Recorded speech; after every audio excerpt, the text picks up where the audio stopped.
नमस्कार मित्रों।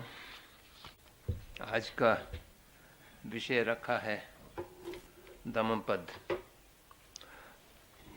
दमपद एक विशाल ग्रंथ है जिसमें करीब 400 से अधिक श्लोक आए हैं। 423 श्लोक। कुछ संस्करण में आता है, कुछ संस्करण में 1-2 श्लोक और भी आता है। तो इसलिए दमपद पर 1 घंटा में बातचीत करना संभव नहीं होगा। तो इसलिए हम लोग दमपद के विषय में बात करेंगे और उसमें से कुछ महत्वपूर्ण श्लोक, 2-3 श्लोक के विषय में बात करेंगे जिससे दमपद का एक रुझान मिल सके। आजकल ऐसा मान्यता है कि दमपद बौद्धों का एक मूल ग्रंथ माना जाता है। जैसा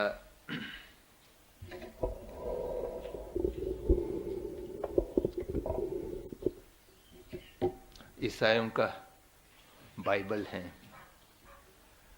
और सिखों का गुरु ग्रंथ सब हैं,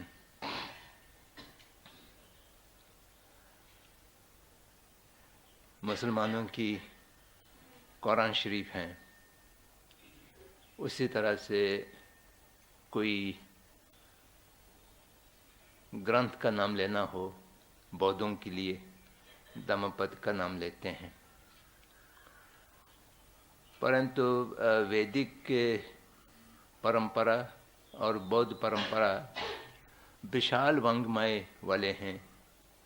जैसा ईसाई, मुसलमान और सिख की तरह धर्म ग्रंथ एक नहीं है। भगवान बुद्ध ने 40 वर्ष तक बुद्धत्व प्राप्त करने के बाद प्रथम धर्म चक्र परिवर्तन से लेकर के महापरिनिर्वाण सूत्र तक ऐसा मान्यता है कि 84,000 धर्म स्कंद ऐसा कहते हैं। स्कंद का अर्थ है कुछ समूह। ऐसा भारतीय प्राचीन परंपरा में संख्या जब गिनते हैं तो 84,000 कुछ महत्वपूर्ण संख्या मानते हैं। तो ऐसा इसलिए बहुत सा चीज में 84,000 की संख्या आते हैं। परंतु धर्म स्कंदों का 84,000 का अर्थ ऐसा किया जाता है कि मनुष्य की जो क्लेश हैं उसका 3 में वर्गीकृत हो जाता है: राग, द्वेष और मोह। राग, द्वेष, मोह को मूल क्लेश मानते हैं और वो तीनों की जो आंतरिक के विवरण का संख्या गिनते हैं तो वो 84,000 की संख्या होता है।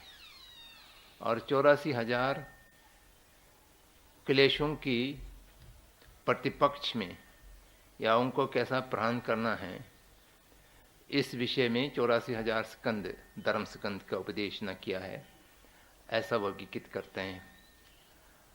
और उसको फिर सामूहिक दृष्टि से या उसके विषय की दृष्टि से त्रिपिटक में विभाजित करते हैं।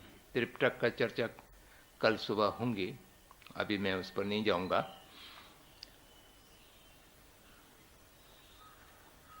परंतु उनका जो रिकॉर्डेड बुद्ध वचन है वो एक ही ग्रंथ में नहीं है। आज बौद्ध वांग्मय हैं, बुद्ध वचन हैं, वो लिखित रूप में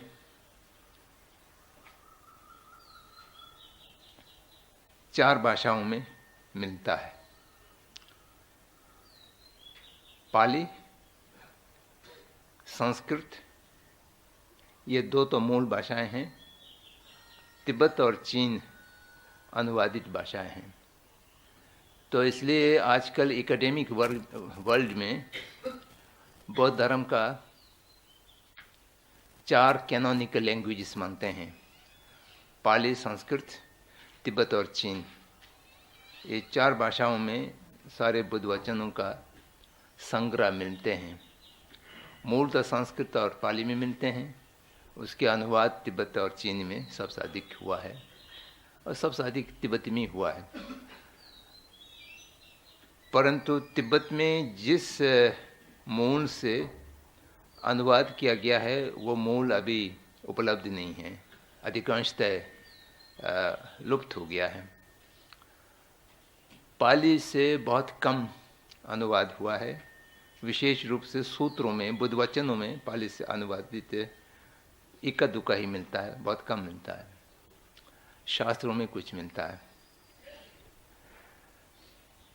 लेकिन वो संस्कृत अभी बहुत कम अंश में उपलब्ध हैं। उसी तरह से जो चीन अनुवाद हैं, चीनी अनुवाद में पाली से थोड़ा बहुत हैं और कुछ प्रकृति से चीनी अनुवाद हैं, और संस्कृत से ही हैं।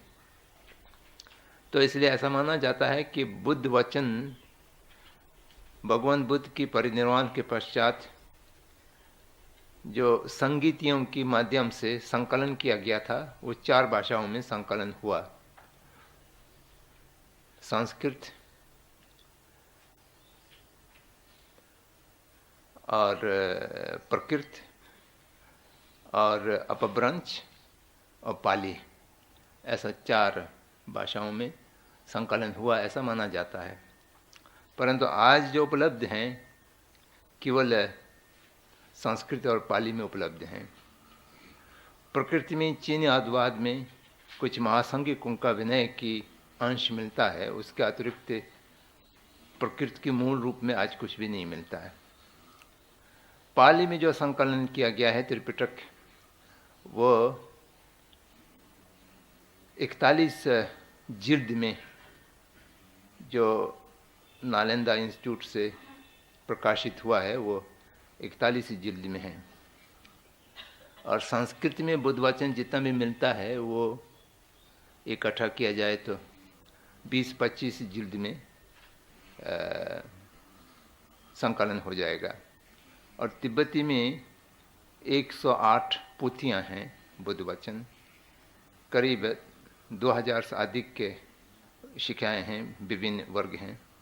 तो उसमें धम्मपद 1 है, और पाली में भी उस तरह से धम्मपद 1 है। अनेक बुद्ध वचनों में से 1 है। तो इसलिए ऐसा कहना तो बहुत सही बात नहीं होंगी कि बुद्ध वचनों का मूल या बुद्ध वचनों में से एक ग्रंथ को संपूर्ण बुद्ध वाङ्मय या संपूर्ण बुद्ध दर्शन के लिए चुना हो तो धम्मपद चुना चाहिए। ऐसा कहना बुद्ध धर्म की दृष्टि से बहुत सही नहीं बैठता है। लेकिन धम्मपद बहुत लोकप्रिय हैं और प्रसिद्ध हैं, सब लोग पढ़ते हैं। अनेक भाषाओं में अनुवाद हो गए हैं। मैंने ऐसा कोई बुद्ध वचन नहीं देखा जो सभी भारतीय भाषाओं में उपलब्ध हो, चाहे बंगाल में हो, चाहे असम में हो, चाहे गुजराती में हो, चाहे पंजाबी में शुरू में नहीं था। लालमन जोशी ने पंजाबी में भी किया और गुरमुख में लिख भी दिया। तो इस तरह से संपूर्ण भारतीय भाषाओं में इसका अनुवाद मिल जाते हैं, और विदेशों की भाषाओं में भी मेरे ख्याल से बहुत अधिक जो अनुवाद हुआ हो तो वो धम्मपद हैं। और धम्मपद भगवान बुद्ध ने एक मुश्त में उपदेशित किया हो या एक शिष्य को या एक वर्ग शिष्यों को एक समय में उपदेशित किया हो, ऐसा नहीं है।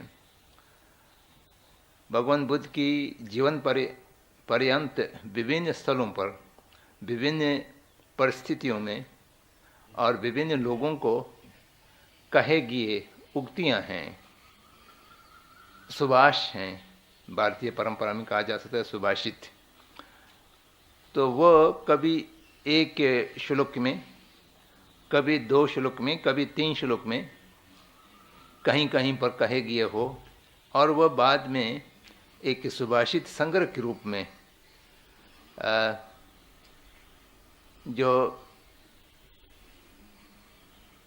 संगीतकर्ताओं ने संग्रह कर दिया गया है, तो उसमें से एक दमपद करके संग्रहित छुटमुट बुद्ध वचनों का एक संकलन है। तो इसमें 26 वर्ग हैं और 400 से अधिक श्लोकाएँ हैं। 26 वर्ग ऐसा वचनों को संकलन किया गया है मिलते जुलते विषयों पर या मिलते जुलते उपमाओं पर जो बुद्ध ने कहा गया हो, वो सब एक जगह संकलन किया गया है। तो इसलिए ये बहुत लोकप्रिय हैं और इसमें अधिकांश भगवान बुद्ध की उपदेशों का आशय हैं वो मिल जाते हैं। मुख्यतः ये धम्मपद जो हैं वो शील और सदाचार के ऊपर ज़्यादा है, लेकिन इसमें प्रज्ञा की और दर्शन के अंश नहीं आते हो, ऐसे बात नहीं है। थोड़ा बहुत दर्शन की विषय भी इसमें आते हैं और बहुत सरल शब्दों में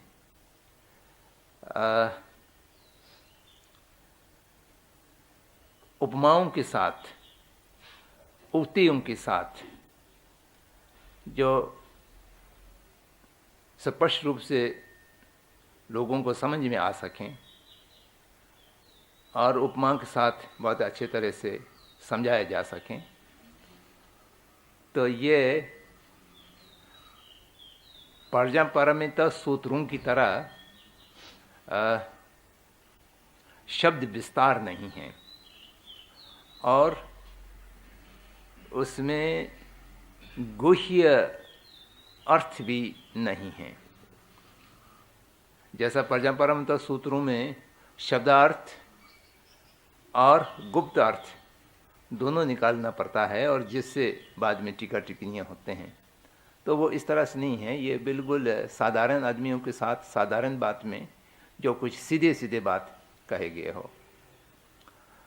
लेकिन इसमें भी कुछ श्लोक ऐसा है जो नितार्थ नहीं है, नयार्थ है, उसको प्रकरणांतर से टीका करना पड़ता है, वो सीधा सीधा शब्दार्थ साथ नहीं जा पाते हैं। ऐसा भी श्लोक इसमें है, लेकिन वो कम है, एका दुका श्लोक ऐसा है। बाकी अधिकांश जो धम्मपद की श्लोकाएँ हैं वो बहुत सीधे अर्थ की हैं, जैसा शब्द में है वैसा शब्दार्थ के साथ आप समझ सकते हैं।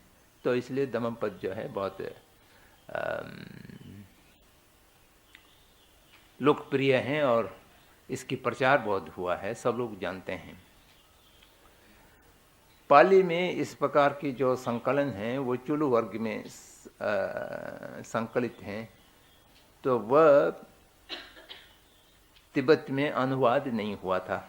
जस की तस जो पाली वांग्मय में अभी मिलता है उस तरह से तिब्बत में अनुवाद पहले नहीं हुआ था। लेकिन तिब्बत में जो अनुवाद हुआ है उसको तिब्बती भाषा में त्सोम कहलाते हैं, वर्ग ही हैं। वो धम्मपद ना कह करके धम्म वर्ग कह दिया है। वो वर्ग में ग्रुपिंग में जो अनुवाद हो गया है, तो इसलिए वो वर्ग हैं। और जितना तिब्बती धम्मपद में धम्म वर्ग में मिलता है वो लगभग सब श्लोक पाली के धम्मपद में भी मिल जाते हैं। और तिब्बती धम्मपद में जो मिलता है और पाली धम्मपद में नहीं मिलता है, ऐसा भी कुछ श्लोकाएँ हैं। मेरे ख्याल से 40-50 श्लोक ऐसा है और 5-10 श्लोक ऐसा होगा जो पाली धम्मपद में मिलते हैं और तिब्बती धम्म वर्ग में नहीं मिलता है। पाली धम्मपद में जस के तस तिब्बत में अनुवाद गिदुनचुम्बी ने किया वो बहुत बाद में 1936-37 में आसपास किया होगा, 40 से पहले पहले किया होगा। वह श्रीलंका गए थे और वहाँ पर कुछ महीने रहे थे और उस समय श्रीलंका के इस बिहार में बैठ कर के उन्होंने अनुवाद किया। लेकिन वह अनुवाद कठिन नहीं था, अनुवाद सरल था। सरल इसलिए था कि अधिकांशतः धर्म वर्ग में जो तिब्बत में वर्ग उपलब्ध था उसमें जस तस शुल्क मिल जाते थे, वो जो मिल जाता है उसमें रख दिया है। अब पाली में थोड़ा सा पाठ अंतर होता है, उस पाठ अंतरों के साथ उन्होंने थोड़ा नई किस्मों से अनुवाद किया है। और धम्मपद की बहुत से श्लोक ऐसे हैं वो भारतीय वाङ्मय में अन्यंतर भी मिलता है। अन्यंतर मिलता है तो उसको बुद्ध वचन नहीं है ऐसा तो नहीं कहा जा सकता है। जो एक आगम परंपरा भारतवर्ष में चलते थे, तो भगवान बुद्ध ने भी आगम परंपरा को श्रुति किए थे, सुने थे, और अपने वचनों में उसमें से कुछ आंशिक रूप में या कुछ संपूर्ण रूप में पुनः उक्ति भी वो करते थे। तो इसलिए वो बुद्ध वचन तो हैं, लेकिन वो अनंतर वाङ्मयों में मिलता है। धम्मपद के कुछ श्लोक मनुस्मृति में भी मिलते हैं। अब मनुस्मृति का ऐतिहासिक तिथि निर्धारण करना तो सरल नहीं है। मनुस्मृति की जो टीकाकार हैं वो तो बुद्ध से पूर्व ले जाएंगे, लेकिन इतिहास वाला वो बुद्ध की कभी बाद में ले सकते हैं, लेकिन उस झंझट में नहीं जाएगा। लेकिन मैं केवल सूचनार्थ बता रहा हूँ कि अनेक शुल्क ऐसा है वो सनातन धर्म के वाङ्मय में भी मिलते हैं और फिर यहाँ धम्मपद में भी मिलते हैं, लेकिन उसका अर्थ करते समय थोड़ा भिन्न हो सकता है, जिसका तो स्वाभाविक है। अपने अपने परंपरा के अनुसार शब्दों का अर्थ परिवर्तित हो जाता है। तो इसलिए कोई आश्चर्य होने की आवश्यकता नहीं है कि कहीं धम्मपद के श्लोक अगर मनुस्मृति में मिल जाए या गीता में मिल जाए तो वो किसने कहाँ से चुराया है, ये सब पर जाने की आवश्यकता नहीं है। प्राचीन वाङ्मय जो है वो बहुत मिलते जुलते भी हैं, संदर्भ कहीं एक दूसरे जगह पर मिल जाता है। ये सब धम्मपद की जो मोटा मोटी उसके विषय में हम लोगों को मालूम होना चाहिए, उतना हमने कुछ सूचनाएं आपके सामने रखे हैं।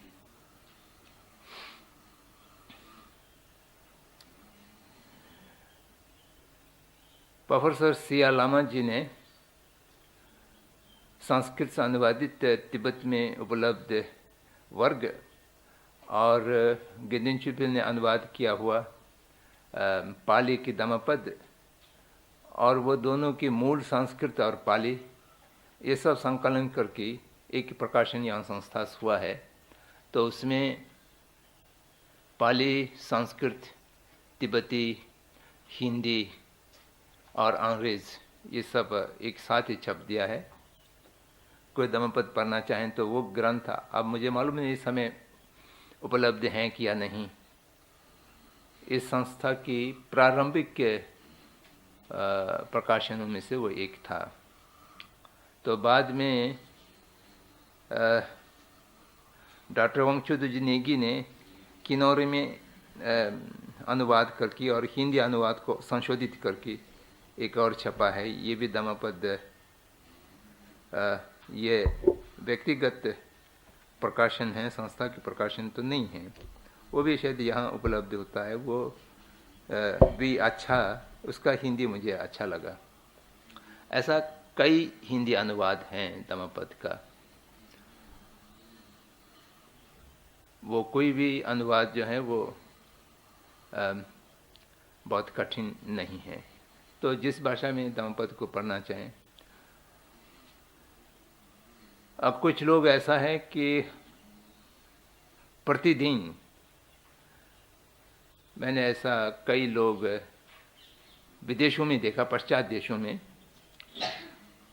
बुद्ध धर्म का अध्ययन और सेवन करना चाहते हैं तो वो सुबह उठते ही धम्मपद में से 1 या 2 श्लोक उच्चारण करते हैं सस्वर, और फिर उस पर सोचते हैं और सारा दिन उसके अर्थ पर आचरण करने की प्रयास करते हैं। ऐसे भी लोग हैं, वो भी अच्छा लगता है क्योंकि ये सब पद में है और गायन कर सकते हैं, सस्वर इसको पाठ कर सकते हैं और उसकी अर्थों पर चिंतन कर सकते हैं। तो इतना धम्मपद के विषय में साधारण सूचनाएं हो गए और इसमें किस प्रकार के यह उपदेश हैं और संपूर्ण भगवान बुद्ध के उपदेशों को एक श्लोक में या 4 चरणों में संकलित करके बताया है, उसके कुछ नमूना हम लोग विचार कर सकते हैं। तो इसका पहला वर्ग है, ये बहुत प्रसिद्ध है। पहला वर्ग को पाली में यमक व गो कहलाते हैं। यमक माने दो बातें को एक साथ किया जाना, या अर्थ और उसकी उपमा, ये 2 विशेष कहना। और इस वर्ग में 20 श्लोकाएँ हैं और उसकी जो प्रथम 2 श्लोकाएँ हैं वो बहुत महत्वपूर्ण हैं। अब पता नहीं आप लोगों के पास किसके पास धम्मपद का ग्रंथ होगा या नहीं होगा। पाली का उच्चारण करना मेरे लिए सरल नहीं है, तो इसलिए नेगी जी की हिंदी अनुवाद को मैं आपके सामने पढ़ रहा हूँ। उसका पहला और दूसरा जो श्लोक हैं वह कुछ दार्शनिक श्लोक हैं और बौद्ध दर्शन का मूल सिद्धांत प्रतिपादित करते हैं।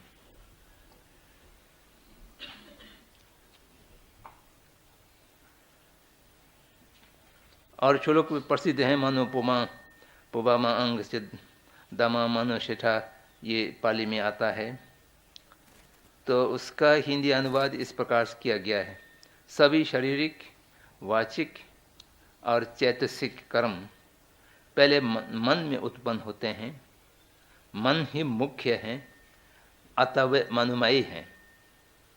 जब व्यक्ति सदोष मन से बोलता है, कम करता है, तो वह कष्ट, दुख को उस प्रकार भोगता है जैसा बैलगाड़ी की पहिए बैल की पैरों के पीछे पीछे आते हैं।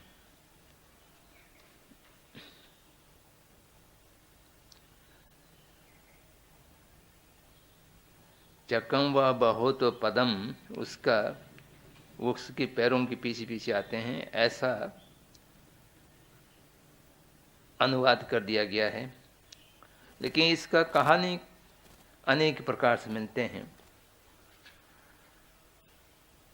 जो तिब्बती अनुवादित विनय वर्ग में इसका कहानी मिलता है वो पाली और अन्य धम्मपद टीकाओं में नहीं मिलता है।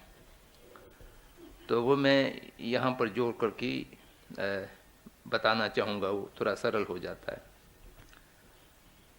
इसका मूल अर्थ ये है कि जो भी कर्म हम संपादन करता है तो कर्म संपादन करने की 3 द्वार हैं। इसका बौद्धों की परिभाषिक शब्द में त्रिद्वार ही कहते हैं। शरीर के माध्यम से फिजिकल एक्शन, शरीर के माध्यम से कोई कार्य संपादन हो सकते हैं, कार्य को किया जा सकता है। और वाचिक रूप से मुंह से बोल करके, अच्छे शब्द बोल करके, बुरे शब्द बोल करके कुशल और अकुशल के कार्य संपादन होता है। और ये दोनों तो अभिव्यक्त हैं, जो स्पष्टता से उसका अभिव्यक्त हो गया है, उसका संप्रेषण हो गया है, वो काया के माध्यम से, शरीर के माध्यम से, या शब्द के माध्यम से, वाक के माध्यम से, काया और वाक, इसके माध्यम से कोई भी कार्य हम संपादन करते हैं। और वो कार्य कुशल भी होता है, अकुशल भी होता है, और कुशल अकुशल कुछ भी नहीं है, बीच वाला भी होता है। उसको हम लोग पारिभाषिक शब्द में अव्याकृत कहते हैं। वो अच्छा भी नहीं कहा जा सकता है, बुरा भी नहीं कहा जा सकता है। जैसा अब अभी यहाँ पर बैठे हैं, बैठना एक कार्य है, एक एक्शन है। और आप सो भी नहीं रहे हैं, कुछ बुरे विचार भी नहीं हैं, ऐसा ही आप बैठे हैं, ऊँध रहे हैं, उसमें कुशलता अकुशलता कुछ भी नहीं है, पाप पुण्य कुछ भी नहीं है। एक कार्य है, वो संपादित हो रहा है, लेकिन उस कार्य से पुण्य संचय नहीं होगा और पाप भी संचय नहीं होगा, और उसका प्रतिफल भी, उसका फल भी नहीं भी हो सकता है, होगा भी तो वो सुख और दुख कुछ भी नहीं होगा।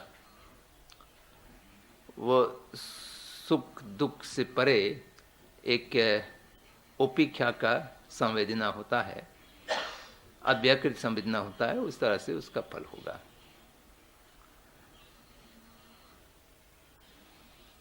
काय और वाक की जो कार्य हैं, एन एक्सप्रेस्ड एक्शन, वो देखने में बुरे कार्य लग सकता है, लेकिन वो कभी कभी कुशल कार्य हो जाता है, और कभी कभी कुशल कार्य लगने पर भी वो अकुशल कार्य हो जाता है। अगर आप उसको काय वाक के माध्यम से अभिव्यक्त नहीं भी किए हो, आपके मन में सोचते रहें, तभी वो कार्य संपन्न हो जाता है। तो इसलिए चित्त जो हैं सारे कार्य की पूर्वगामी हैं। जो भी कुछ कार्य करें तो उसकी पहले आपकी मानसिक के कार्य होना चाहिए। मानसिक कार्य में दो होता है, एक प्रेरणा या इच्छा, मैं इस काम को करूँगा, और दूसरा वो काम की जो इच्छा है वो किसकी माध्यम से आया है, उस इच्छा का प्रेरक क्या चीज़ हैं, वो अक्लेशचित हैं या क्लेशोचित हैं। अगर क्लेशचित हैं तो राग हैं, द्वेष हैं, मोह हैं, या राग रहित, द्वेष रहित, मोह रहित कोई चित्त से उस कार्य की इच्छा उत्पन्न होता है। तो उस पर सारा कार्य कुशल और अकुशल, हिंसक और अहिंसक, ये निर्णय होता है।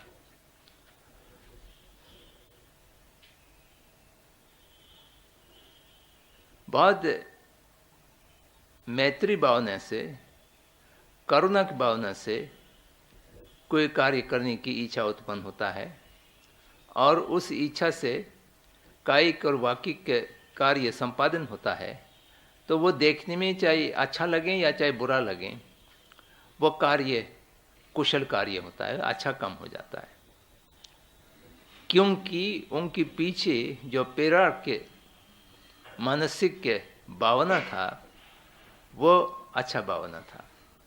तो इसलिए कार्य को अच्छा और बुरा का निर्णय जो है वह कायिक और वाकिक के अभिव्यक्त से नहीं निर्णय होता है, वो किस चित्त से प्रेरित होकर के वो कार्य करते हैं उससे निर्णय होता है। तो यह मन जो है प्रधान है, मन जो है पूर्वगामी है, मन जो है वो निर्णयक है, ये भगवान बुद्ध कहना चाहते हैं। तो इसलिए बुद्ध का संपूर्ण सिद्धांत मैटेरियलिस्टिक नहीं है, वस्तुवादी नहीं है, वह चित्तवादी है, मानसिक प्रधानता की होता है दृष्टि से वो सब चीज निर्णय होता है।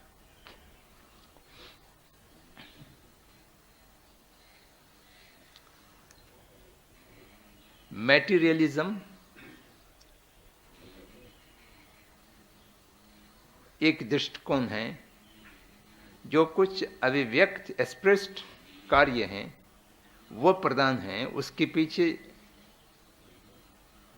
उसके इच्छा और मन किस प्रकार के हैं उससे ज़्यादा निर्णय नहीं होता है। तो यह वस्तुवाद की, मैटेरियलिज्म की दृष्टिकोण होता है। अधिकांश भारतीय जो परंपरा है वह चित्त को प्रधानता करते हैं, मन को प्रधानता देते हैं, उससे हर चीज के कार्य कुशल और अकुशल के निर्णय हो जाता है। चाहे वो अभिव्यक्त किया हो या नहीं भी किया हो, वो दोनों अवस्था में मन में जो कल्पना या संकल्प उत्पन्न होता है उससे सब कार्य पूर्ण हो जाता है, मानसिक कार्य पूर्ण हो जाता है। वो अभिव्यक्त नहीं होने पर भी कुशल अकुशल की कारण समझे उसमें हो जाता है। ये इस श्लोक के मूल अर्थ यही हैं। समस्त धर्म मनोमय हैं।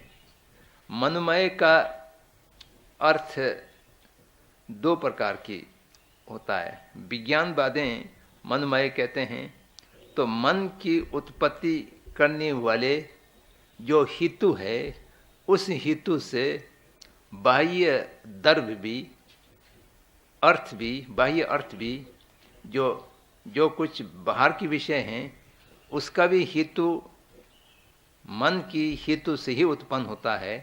इस प्रकार से मनमय कहते हैं। और माध्यमिक वाले या बाह्य अर्थ नहीं मानने वाले जो बहुत सिद्धांत वाले हैं वो लोग मनमय का अर्थ ये है कि मन की जिस प्रकार से स्वभाव होता है, जिस प्रकार से मानसिक स्थिति है, उससे जो बाहर का जितना कार्य है, एक्शन है, उसकी कुशल और अकुशल की निर्णय हो जाता है। तो इस तरह से इंटेंशन को ज़्यादा महत्व देते हैं और एक्शन को उतना महत्व नहीं देते हैं। शल्य चिकित्सा जब करते हैं तो कुछ अंग भंग भी कर देते हैं, हाथ काट देते हैं, पैर काट देते हैं। और वह हाथ काटना, पैर काटना मनुष्य के शरीर के अंदर से कुछ अंश को निकाल करके काट कर फेंक देना, वह जो शारीरिक के कार्य हैं वह काफी दुख देने वाले, दर्द देने वाले और हिंसा जैसे लगता है। लेकिन उस कार्य के पीछे जो प्रेरणा है, मानसिक भाव हैं, वह उस शरीर धारक के व्यक्ति को, उस मनुष्य को जान बचाने के लिए, वह मृत्यु ना हो जाए, उसकी मृत्यु से बचाने के लिए ये सारा काम करते हैं। तो कोई लड़ाई झगड़ा में किसका अंग कट जाए तो वो तो भयंकर हिंसा माना जाएगा, भयंकर अकुशल कार्य माना जाएगा। लेकिन शल्य चिकित्सा वाले जो चिकित्सक हैं, डॉक्टर हैं, उसने लोगों की पाँव इंपुट कर दिया, हाथ इंपुट कर दिया। अब उनका एकमात्र उद्देश्य और उनके मनुष्य की इच्छा यही रहते हैं कि इस आदमी का जान बच जाए, ये मृत्यु को प्राप्त ना हो, ये जिस रोग से पीड़ित हैं उस रोग से निवृत्ति मिल जाए, उससे ठीक हो जाए, सही हो जाए। इस प्रकार की मानसिकता से, इस प्रकार की मानसिक की इच्छा से वो कार्य संपन्न हुआ है, तो वो हितकार कार्य होता है और कुशल कार्य होता है, और उस कार्यकर्ता को पुण्य प्राप्त होता है। वो केवल मन की जो स्थिति है उससे वो सारा कार्य पर गवर्न हो जाता है, उससे नियंत्रित हो जाता है। और इस तरह से उसका दूसरा भी ऐसा ही है। वो केवल 2 उपमाएं अलग अलग दिया है। सभी धर्म पहले मन में उत्पन्न होते हैं, मन ही प्रधान है, वे सभी मनमय हैं। यदि कोई व्यक्ति साफ मन से बोलता है या कर्म करता है, सुख उस व्यक्ति का कभी ना छोड़ने वाले छाया के सदृश पीछा करता है। तो ये दोनों में एक उपमा दे दिया। एक उपमा दिया बैलगाड़ी की चक्कर की तरह, और एक उपमा दिया जो छाया अपना पीछे नहीं छोड़ने की प्रकार। ये दोनों उपमाएं क्यों दिए हैं, इसका व्याख्यान पाली वाङ्मय में मिलता नहीं है। मैंने कहा कि ये जो कथाएं हैं वह सर्वासवाद की विनय पिटक में 4 वर्ग हैं, उसमें एक विनय वस्तु करके हैं। तो विनय वस्तु में ये दोनों श्लोक का कहाँ पर उक्ति हुआ और इसके पीछे जो उपमा है वो कैसा दिया गया, उसका एक कथा आता है। तो मैं उस कहानी को सुनाता हूँ। बीच बीच में कहानी सुनाना भारतीय कथाकार सबका एक परंपरा जैसा है, तो इसलिए बौद्ध वाङ्मय में भी बहुत सा कथाएं आते हैं, बहुत प्रसिद्ध हैं। लेकिन जब कथा हम कहते हैं तो कथा जो है वो इतिहास नहीं है। कथा और इतिहास को सम्मिश्रण नहीं करना चाहिए, उसको मिलाना नहीं चाहिए। और कथा सही है सही नहीं है इसका भी संशोधन करने की, गवेषणा करने की आवश्यकता नहीं है। कथा तो कथा ही है, वो संकेत भाषा में एक सिंबॉलिक होता है। उस सिंबल को या उसकी मॉरल को समझना ज़्यादा आवश्यक है। रामायण और महाभारत को भी कथा के रूप में माना चाहिए, और जितना जातक कथाएं हैं वो सब भी कथा के रूप में माना चाहिए। बुद्ध चरित्र है वो इतिहास के रूप में माना चाहिए।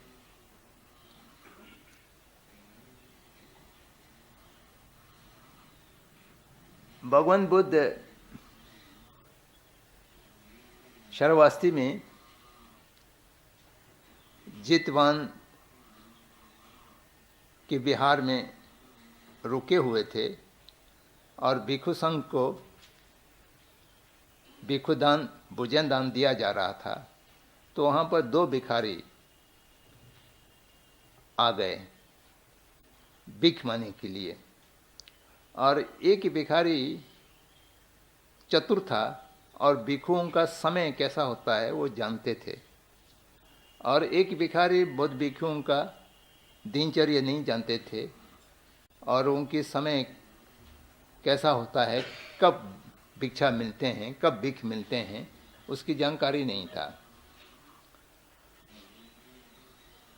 तो जो जानकारी नहीं था वो भिक्षु जो हैं, वो भिखारी जो हैं, वो एक बार पहुंच गया, अभी भिक्षुओं को भोजन वितरण नहीं हुआ था। तो भिक्षुओं को भोजन दान देने के लिए, वितरण करने के लिए वहाँ पर दायक लोग, उपासक लोग भोजन तैयार करके सजा रहा था। तब जाकर कि वो भिखारी जो है पहुंच गया, हमको भी थोड़ा खाना दीजिए। तो वहाँ कार्यकर्ता ने कहा कि नहीं नहीं अभी कैसा दे दें, अभी तो बिच्छुओं को खाना परोसना है, तो उसके बाद दिया जाएगा। तो उनको बहुत गुस्सा आया, ये क्यों नहीं दे रहे हैं, खाना सब यहाँ पड़ा हुआ है, दे क्यों नहीं रहे हैं। उनको बहुत गुस्सा आया और गुस्सा होकर के वो बाहर चले गए। और फिर उसके बाद भिक्षु संघ बैठ गए और भोजन परोसा गया और भोजन किया गया। और भोजन करने के बाद जो भिक्षा पात्र में कुछ बचता है वो सब भिखारियों को दे दिया गया। और फिर भिक्षा पात्र दो करके भिक्षु लोग भावना करने के लिए, मेडिटेशन करने के लिए चला गया। तो वो भिखारी फिर आया, मैं पहले आज तो मुझे भोजन नहीं दिया गया था, आप दीजिए। कहा कि आपका आप तो सब खत्म हो गया, कुछ बचा ही नहीं है, तुम देर हो गया। उनको बहुत गुस्सा आया कि हम पहले गया तो कहते हैं कि अभी जल्दी में हैं। बार बार उस क्रोध को परपेचुएट करते रहे और सोचते रहे। और जाकर के एक वृक्ष के नीचे वो सो गए, भूखे सो गए। तो उनको नींद आ गए। उनका भिक्षु संघ के प्रति जो क्रोध था, द्वेष था, वो इतना प्रबल था कि वह यही कि जीवन में ही उसका फल मिलने वाले इस प्रकार के कार्य हो गया था। तो वो जिस पेड़ के नीचे सोया हुआ था वो एक मार्ग के पास ही पड़ते थे। तो उस मार्ग से एक बैलगाड़ी, बहुत बोझा लदा हुआ एक बैलगाड़ी आया। और जहाँ उस आदमी के पास में गए तो वो बैलगाड़ी कुछ इधर उधर हो गया और उनकी चक्का जो है उनकी सिर के ऊपर से निकल गया और वो उनका सिर कट गया और वो वहाँ पर मर गए। तो भिक्षु लोगों ने पूछा कि इस बेचारे ने क्या पाप किया, क्या दोष किया, ये इसके नीचे मर गया है। तो उस समय भगवान बुद्ध ने कहा कि सारा कार्य मन में होता है, मन प्रधान है। और मन में द्वेष के कारण, मन में क्रोध के कारण चक्का इसकी सिर पर चला गया और जिसके कारण इनको दुख पाया। तो इस उक्ति का ये कहानी बताते हैं। और जो दूसरा भिखारी थे वो समझते थे कि भिक्षुओं में भोजन वितरण हो जाए, भिक्षु भोजन कर लें और भिक्षा पात्र साफ करने से पहले पहुंच जाए तो जितना बचा हुआ भोजन है वो भिखारियों को मिल जाएगा। तो ये सोचते हुए, ये समझते हुए वो ठीक समय पर भिक्षुओं को भोजन वितरण हो चुके थे और खा चुके थे और उठने वाले थे, वो वहाँ पर पहुँच गया। तो उनको भरपूर भोजन मिला, जितना बचे हुए थे अधिकांश उनको मिल गया और खूब पेट भर करके खाया। तो वो सोचते रहे कि काश मैं राजा होता तो रोज भिक्षुओं को भोजन दान करते। और मैं अभागी हूँ, मैं तो केवल इनकी भोजन की बचा कुचा में मानता हूँ और मैं इनको भोजन दान नहीं कर पाता हूँ। और मुझे कुछ ऐसा करना चाहिए, कुछ कमाना चाहिए और जिससे मैं भी अमीर हो जाए और जिससे हम भिक्षुओं को बहुत श्रद्धा से भोजन दान दे सकें, ये वो सोचते रहे। तो वो कार्य भिक्षु संघ के प्रति श्रद्धा थी और भिक्षु संघ को भोजन देने वाले के प्रति भी उनका अनुमोदन था और स्वयं भिक्षु संघ को भोजन दान देने की प्रबल इच्छा उत्पन्न हो रहे थे। और इस प्रकार की मानसिकता से सोचते हुए, उस परिकल्पना को परपेचुएट करते हुए वो भी खूब खा पी करके एक वृक्ष के नीचे सो गए। तो गर्मी था और वो पुण्यवान आदमी हो गए थे। शाम को जब लोग वहाँ से दिखें तो सूरज हैं वो पश्चिमी चले गए थे और सारा वृक्ष का जो छाया था वह दूसरे ओर को हो गया था। मात्र वो वृक्ष जिसके नीचे वो आदमी सोए हुए थे उसकी छाया अभी दूसरे ओर नहीं गया था, उस आदमी के ऊपर छाया बने हुए थे। तब लोगों ने पूछा कि देखिए इतना शाम हो जाने पर भी, दोपहर हो जाने पर भी सब वृक्ष का छाया उस तरफ निकल गया है, इस आदमी के ऊपर छाया क्यों बने हुए हैं? तो फिर भगवान ने ये उक्ति कहा कि इनके मन में कुशल भावना होने के कारण, पुण्य भावना होने के कारण इसने बहुत पुण्य कमाया और इसने अभी बिच्छुओं को दान नहीं दिया, वो अमीर नहीं बने, लेकिन श्रद्धा और दान देने की इच्छा मात्र से इनको इतना पुण्य हुआ कि वृक्ष का जो छाया है इसके ऊपर से हट नहीं रहा है। वो अपने पुण्य बल पर, अपने प्रताप के बल पर वो छाया को पकड़े हुए हैं। तो इसलिए जो भी कार्य संपादन होता है वो मन में संपादन होता है और वह शारीरिक और वचन के माध्यम से उस कार्य का एक्सप्रेस हुआ हो नहीं हुआ हो, संप्रेषण हुआ हो नहीं हुआ हो, लेकिन मन में जो कार्य उत्पन्न होता है उसमें सब चीज़ कार्य संपन्न हो जाता है। कि ये दो उपमाओं के साथ, कथाओं को उपमाओं को जोड़ करके ये दो यमक के श्लोक भगवान बुद्ध ने अपने शिष्यों को बताया, ऐसा कथा के साथ वो आता है। तो इसका मूल अर्थ ये है कि ये काय वाक चित्त या शारीरिक, वाचिक और मानसिक, ये तीन में से मन जो है सबसे प्रधान है, सबसे पूर्वगामी है और निर्णयक है। मन में जिस तरह की इच्छा उत्पन्न होंगी, जिस प्रकार के निर्णय होंगे, जिस प्रकार की भावना होंगी, उस प्रकार से कायिक और वाचिक जो भी कार्य होगा उसकी कुशलता और अकुशलता, उसकी पुण्य और पाप, ये निर्णय होता है। ऐसा इस दो श्लोक में कहा गया है। तो इसलिए मन प्रधानता या चित्त की व्यापकता और चित्त की निर्णयकता, इसमें से एक बौद्ध सिद्धांत का बहुत महत्वपूर्ण सिद्धांत है, वो इसमें कहता है। मैं उसके बाद इस वर्ग का 5वां श्लोक का, ये भी एक बहुत महत्वपूर्ण श्लोक है और ये हर जगह इसका संदर्भ दिया जाता है, कोट किया जाता है, क्योंकि एक बहुत महत्वपूर्ण सिद्धांत को प्रतिपादित करता है।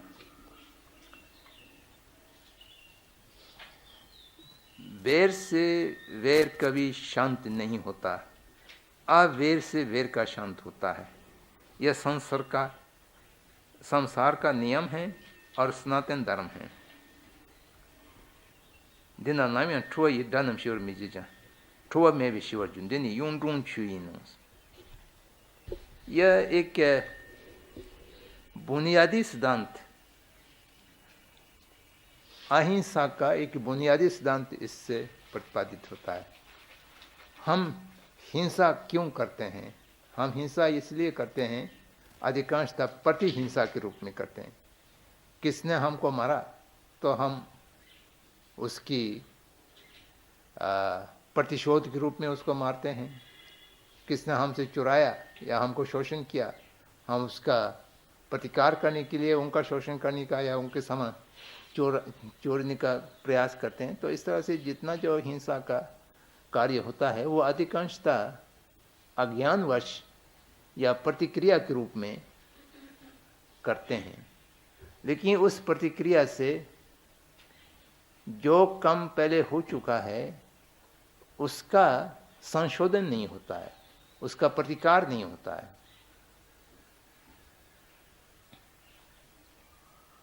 किस आदमी ने मेरे सिर पर जोर से डंडा मार दिया, हमको बहुत भयानक दर्द हुआ, यह एक कार्य पूरा हो गया। अब हम उसकी प्रत्युत्तर में उनके सिर पर डंडा मारने का चेष्टा करें तो ये प्रश्न उठता है, प्रथमतः आपके ऊपर जो डंडा पड़ा उससे दर्द उत्पन्न हुआ, पीड़ा उत्पन्न हुआ। वह पीड़ा आपने प्रतिरोध में उनके सिर पर डंडा मारने से, उनके सिर पर पीड़ा उत्पन्न करने से तुम्हारा पीड़ा समाप्त हो जाएगा। तुम उसी समय अपना सिर को सही सलामत पाएंगे या दर्द रहित हो जाएंगे। ये एक महत्वपूर्ण प्रश्न है। ओम को दर्द देने से तुम्हारा दर्द खत्म नहीं होगा। यह एक तथ्य है। अगर तुम्हारा सिर पर दर्द जो है वो दूसरे के सिर पर डंडा मारने से नहीं खत्म हुआ, तो दूसरे सिर पर डंडा मारने से लाभ क्या हुआ? आजकल तो हर चीज लाभ हानि से ही नापा जाता है। लाभ तो कुछ नहीं हुआ, हानि जरूर हुआ। हानि क्या हुआ?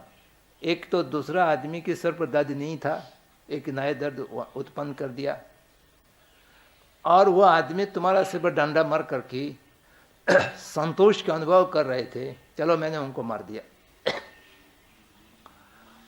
उसको संतोष की अनुभूति की जगह पर क्रोध का अनुभूति दे दिया। अरे इसने मुझे फिर मारा, मैं इसको फिर मारूंगा।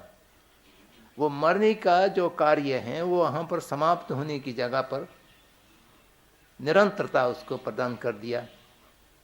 एक डंडा मार करके संभवतः वो शांत हो जाता अगर आप उसकी प्रतिक्रिया कुछ नहीं करते, या उसकी प्रतिक्रिया में आप मुस्कुरा देते या एक अच्छा शब्द कर देते, तो वो आदमी शर्मिंदा हो जाता, संभवतः आपसे माफ़ी मांगता। अब वो शर्मिंदा भी नहीं हुआ, माफ़ी मांगने की भी नौबत नहीं आए, आपने तत्काल उसको एक डंडा मारे तो 2 डंडा आपने उसकी प्रतिकार में कर दिया। तो उनकी हृदय में जो द्वेष था वो वृद्धि हुआ, उसका कम नहीं हुआ। जो द्वेष वृद्धि हुआ तो वो आपके ऊपर हिंसा करेंगे ही करेंगे।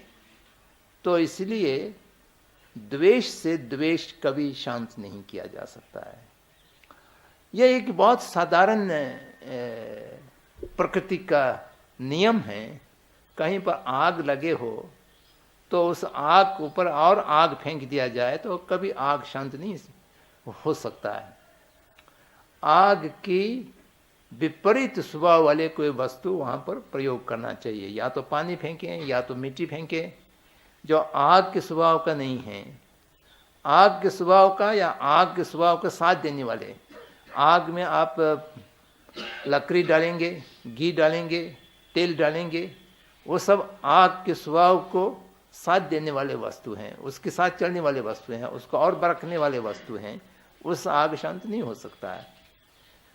कहीं पर पानी का बाहर आए हुए हो, फ्लड आए हुए हो, पानी में डूब रहे हो, तो पानी की विपरीत वाले स्वभाव का कोई वस्तु उस पानी को बचाने के लिए काम में लाना चाहिए, और पानी के ऊपर पानी फेंकने से कभी पानी समाप्त नहीं होगा। ये एक बहुत साधारण चीज है। गर्मी को घटाने के लिए शीत चाहिए, शीत को घटाने के लिए तृष्ण चाहिए। ये दोनों स्वभाव का विपरीत हैं, और विपरीत स्वभाव से विपरीत स्वभाव का शमन किया जा सकता है, उसका निवारण किया जा सकता है, उसको दबाया जा सकता है। तो इसलिए क्रोध से अगर कोई समस्या उत्पन्न हो रहा हो तो उस समस्या के समाधान अक्रोध में है, मैत्री में है, और किस और चीज में उसका समाधान नहीं है। तो ये एक प्रकृति के नियम के साथ चलने वाले ये अक्रोध से क्रोध का शांत होगा, अद्वेष से द्वेष का शांत होगा। यह एक सनातन धर्म है। सनातन धर्म के माने हमेशा रहने वाले। सनातन का शब्द पुराना शब्द है, जगह जगह पर आते हैं, लेकिन इसका अर्थ बहुत लोग करते हैं प्राचीनतम, बहुत पुराना चीज, सनातनी। उस अर्थ में दमापद में नहीं लिया गया है। यहाँ पर सनातन का शब्द का अर्थ है अपरिवर्तनीय। जो एक सिद्धांत है वो हमेशा ऐसा ही रहेगा, उसमें कोई अपरिवर्तन नहीं होगा, उसमें कोई परिवर्तन नहीं होंगे, वो अपरिवर्तनीय है, वो हमेशा ऐसा रहेगा। जैसा आज है 100 साल बाद भी वहीं रहेगा, 1000 वर्ष के बाद भी वहीं रहेगा। उसकी जो मूल्य हैं, उसके सिद्धांत हैं, कभी परिवर्तन होने वाला नहीं है। देश काल के साथ वो परिवर्तित नहीं होगा। द्वेष से द्वेष का नहीं दबाया जा सकता है, आग से आग को शमन नहीं किया जा सकता है। ये सिद्धांत हजारों वर्ष पहले भी था, आज भी हैं, हजारों वर्ष बाद में भी रहेगा। इसलिए ये सनातन स्वभाव है, सनातन धर्म है। तो इस बात को अगर आप समझ लें, इस सिद्धांत को समझ लें, तो हिंसा पर प्रतिहिंसा नहीं होगा। और प्रतिहिंसा नहीं करने का मूल पृष्ठभूमि क्या है, मूल सिद्धांत क्या है, उसकी बैकग्राउंड क्या है, वो समझ में आएंगे। तो हिंसा का अंत किया जा सकेगा, द्वेष का अंत किया जा सकेगा, मैत्री और करुणा की भावना की प्रारंभ किया जा सकेगा। ये एक संभावना है। जहां पर कोई समस्या का समाधान खोजना हो, आतंकवाद की समस्या है, तो प्रति आतंकवाद से वो समस्या का समाधान नहीं होगा। अमेरिका में 9/11 का घटना बहुत प्रसिद्ध है। जिस दिन 9/11 का घटना घट गया, वो बहुत दुखदायी घटना थी, बहुत बड़ा पैमाने पर वो हिंसा का कार्य था। तो उसकी दूसरा दिन परम पूज्य दलाई लामा जी ने जॉर्ज बुश को एक पत्र लिखा। एक तो उनको संवेदना अभिव्यक्त करना था, बहुत दुख हुआ, ऐसा बहुत घटना घट गए, तो हमारा कंडोलेंस आपके साथ हैं और हम आपके साथ संवेदना आप व्यक्त करना चाहते हैं। और उसके दूसरा लाइन में लिखा कि इस प्रकार की समस्या का समाधान अब प्रतिहिंसा में खोजेंगे तो वो समस्या का अंत कभी नहीं होगा, वो समस्या निरंतरता रह जाएगा। तो इसलिए एक अहिंसक समाधान खोजने की प्रयास करना चाहिए। ये इस धम्मपद की श्लोक का एक सार जैसा है। परम पूज्य ने लिखा कि बुश जी मानने वाला कहाँ थे, वो तो आपने दोनों के पक्के आदमी रहे। लेकिन मुझे वो पत्र याद रहता है कि अगर बुश ने उस पर थोड़ा गौर किया होता तो शायद दुनिया में जो आतंकवाद का वृद्धि हो रहा है उसमें कहीं समाधान मिलने की संभावना बनते हो। और एक श्लोक का मैं जिक्र करना चाहता था, अब समय समाप्त हो गए हैं।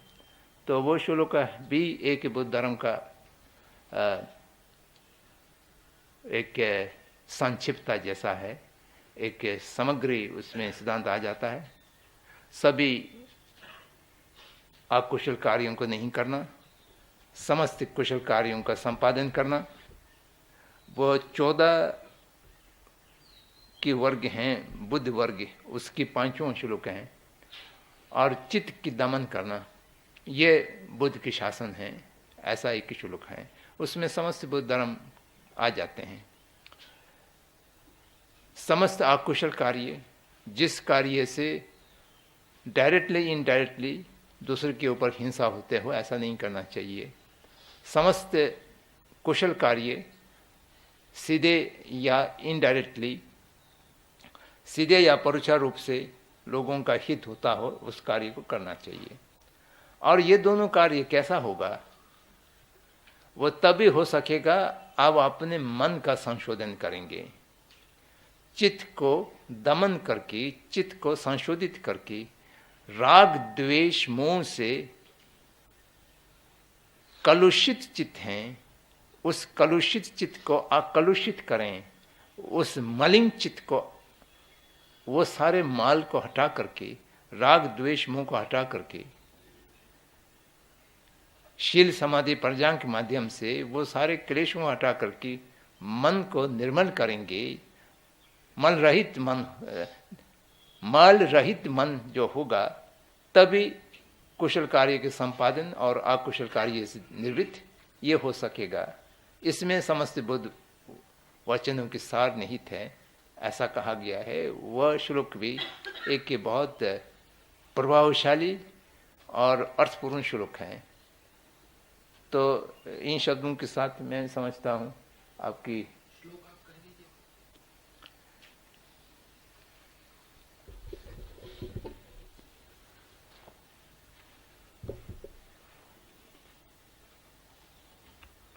सभी तरह के पापों का ना करना, पुण्यों का संचय करना, अपने चित्त को परिशुद्ध एवं नियंत्रित रखना, यही बुद्ध की शिक्षा है, यही बुद्ध शासन या धर्म का अभिप्रिय है।